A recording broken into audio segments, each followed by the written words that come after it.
रूसी राष्ट्रपति Vladimir Putin उत्तर Korea की यात्रा पर हैं। पुतिन करीब 24 साल बाद उत्तर कोरिया की जमीन पर कदम रखा है।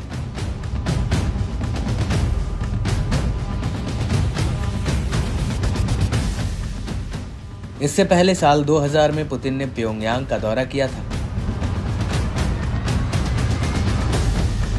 पुतिन की इस यात्रा के कई कयास लगाए जा रहे हैं क्योंकि दोनों ही देश इस समय अमेरिका से खार खाए बैठे हैं।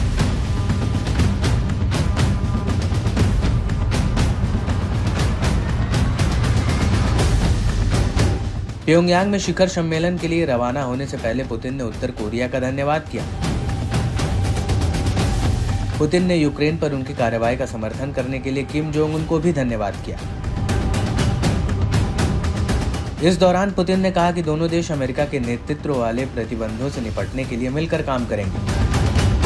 पुतिन ने यह भी कहा है कि रूस और उत्तर कोरिया व्यापार की संभावनाएं तलाशेंगे।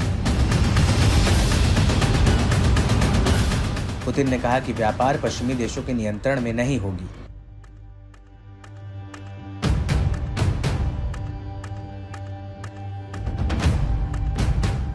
पुतिन ने कहा कि दोनों देश पर्यटन, संस्कृति और शिक्षा के क्षेत्र में भी सहयोग बढ़ाएंगे। पुतिन ने कहा कि अमेरिका जिस तरीके से दुनिया पर अपना मनमाना रवैया थोपने की कोशिश कर रहा है वह तानाशाही से ज्यादा कुछ नहीं है। अंतर्राष्ट्रीय स्तर पर पश्चिमी देशों ने रूस पर कई प्रतिबंध लगाए हैं।